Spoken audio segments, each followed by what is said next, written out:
Alex. It's so nice to see you today. I'm really excited to chat with you. But before I introduce each other, I would like to acknowledge and pay my respect to the elders past and present and emerging. And I want to acknowledge the Boonwurrung people who are the traditional custodians of the land that I'm speaking to you from today. Always was and always will be. So I would like to introduce us. I'm Daniela Friedman from Chameleon Casting, and I'm lucky enough to be chatting to you, Clarence Ryan, who is a superstar and currently in Kalgoorlie. Is that what you said? Yeah, so we're currently in Kalgoorlie filming Mystery Road Season 3. Amazing. And how's that going? That's great because Mark Cole Smith's attached as Jay Swan, playing the young version of Jay Swan. I'm playing Jack Swan, who's AKA Sputty. Yeah. His name's Sputty, and he's the big brother of cool. Jay Swan. So they're brothers, but they've both gone down different paths, as we all know from season 1 and season 2. Yeah. This one becomes a highly respected detective. My character, as you will see, is not a highly respected detective. He's the total opposite of what you would expect Jay Swan's brother to be. Yeah. Right. Okay. Awesome. So there's some exciting. Fun. It's fun. I like playing those type of characters, and they're very loose, unpredictable, and you can just have a lot of fun with that, especially if it's a character that has kind of free range loose, where he's just, like I said, unpredictable and just living spirit, free spirit, doesn't care too much about life. He's just living, going past each day, getting by each day, and then just bam, hasn't seen his brother for 8 years, 10 years, and right. And it's just like, where have you been? So yeah, that's awesome. And so, can you tell me? So you started acting from age, like quite a young age, right? You're very young age. I decided I wanted to be an actor when I was around 10. Yeah.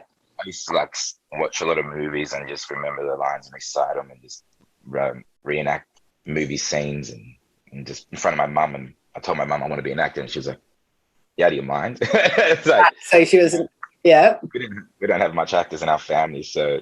Do you have any actors in your family?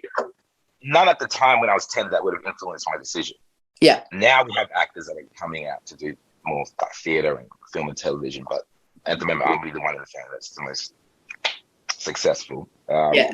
But yeah, I decided that 10 years old, my mum was like, okay.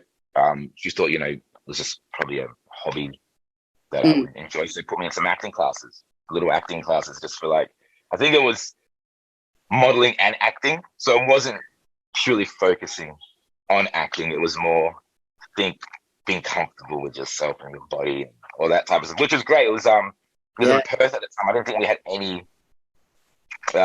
acting schools or classes that would take on young kids. And you have WAPA, but I don't think they're going to accept little 10-year-old black boys. It's like, hey guys, I need to do some acting. From there on, I just did those for about up to 13 years old. I got into high school. Then Lapis Lazuli, which was my first feature film, which is crazy how that really worked. That was a German film. Tell us about it. How did that come about? They were looking for someone with a kind of darker complexion compared to casting over in Europe. Mm-hmm. So they kind of went around Australia, auditioned all around Australia. And originally they weren't meant to get someone as dark as me. Yeah. It was meant to be a lot fairer than I was. But then they auditioned. Then I got shortlisted between me and this other guy, Dennis Simmons, young Dennis Simmons Jr. And they flew us over to Munich. Oh, wow. The directors, producers were there for about 2 weeks. So it was beautiful. My mum, Dennis, and Dennis's father, we all flew over to Munich. Expenses, everything paid for. Oh my, it must have been like a dream come true. That's pretty cool. It was awesome. It was also like a holiday as well. It was the first time for me out of Australia. Oh, wow. I was like, yeah, this is beautiful. 2 weeks later, come back to Perth. I'm in high school, going back to school, walking around. And then, bam, I get the phone call. They're like, yeah, you're going to be in Munich, Germany, and Austria, Vienna for 6 months. Oh, my God. Wow. That was Christoph Waltz before he did Inglourious Basterds as well. Oh my Yeah, God. Christoph Waltz was on that. So I met him before he broke into America. But then, yeah, Lockie Leonard. Then from there on, it just kind of, I was very lucky, very lucky, very lucky, and had to keep that momentum going. But Yeah, right. So when you got that phone call that you got it, like, can you still remember that? Because that was probably like a massive moment in your life. so I didn't get the phone call. It was my mother. Mum, yeah. My mother phoned the school. Yeah. And was just So freaking out. yeah, she was very excited. And I was in class, and I think it was our year eight coordinator, Miss Reed, Sharon Reed, and she walked in. She's like, "Yeah, I've got some good news." In front of the whole class, it wasn't like she took me away to the side. Oh, oh my God. So I was like, because I thought I was in trouble. I was like, "Shit." Oh no, right. And they're like, "No, you're yeah, you've got the part and all this." I was like, "Oh," and the same happened with Lockie Leonard as well. They phoned my mum when I was in school. Right. So I literally missed half year 8, missed half year 9, missed half year 10. Yeah. But because my school were like, you're not out, you're out pursuing your career and working your career. So they considered that as, because in year 9 and 10 they started doing work experience. Yeah. So this was very good work experience on the very. So they were like, no, we're not going to hold you back in school. Like we're not going to like make you not feel like this is a reward or take that reward away from you because you are doing something great. So I'm not going to hold you back because I was scared that I was going to hold me back in school and then have to repeat year 9 and year 10. But like I said, on Lockie Leonard, we had shooters, but you're filming so much that when you do have a little break, you run into the tutoring van. Like, okay, let's try to do this. So, but not fun. It was all fun and games. Super, definitely all fun and games. So it sounds like your mum was always like very supportive of you and travelled with you. Always, yeah. She's very excited woman. So I made her feel very proud. Yeah.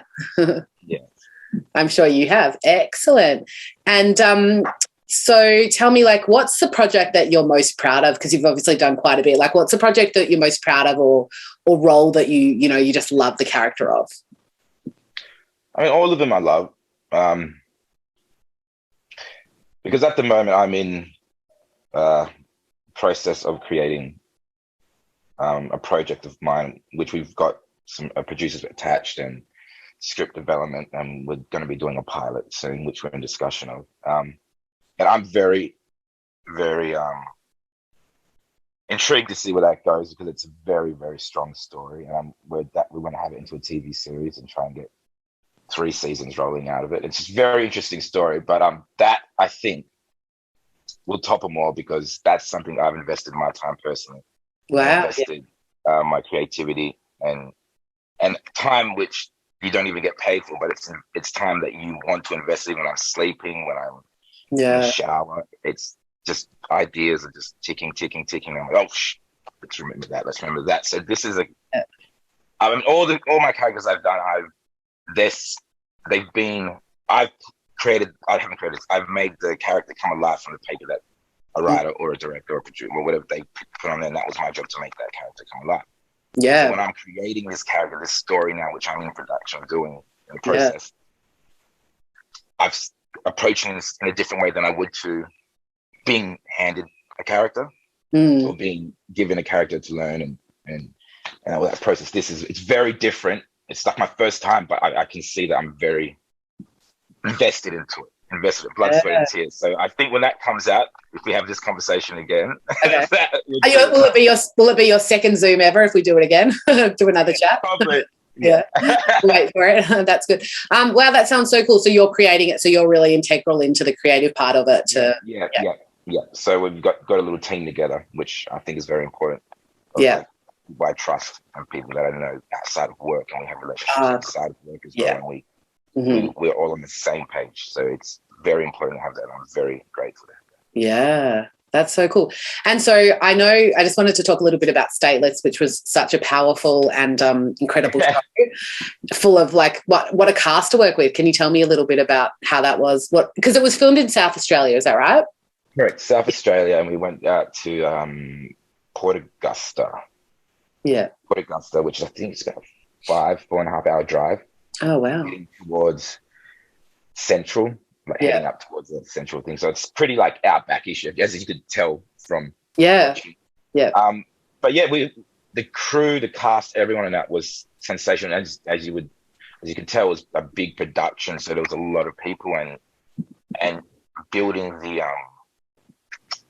refugee or detention center, which was a huge feat in itself. Like they made that and then literally just built it out in the middle of nowhere. Wow. And had to take it all down after finishing, but they did such a great job. And as the actors, as we walked into this, even the extras and the background extras, it really gave you a sense of what was going on, and you felt like you were there, and it helped a lot with the acting. But with Jai Courtney, most of my scenes were with Jai Courtney, and he's a great man, legend, absolutely. Legend.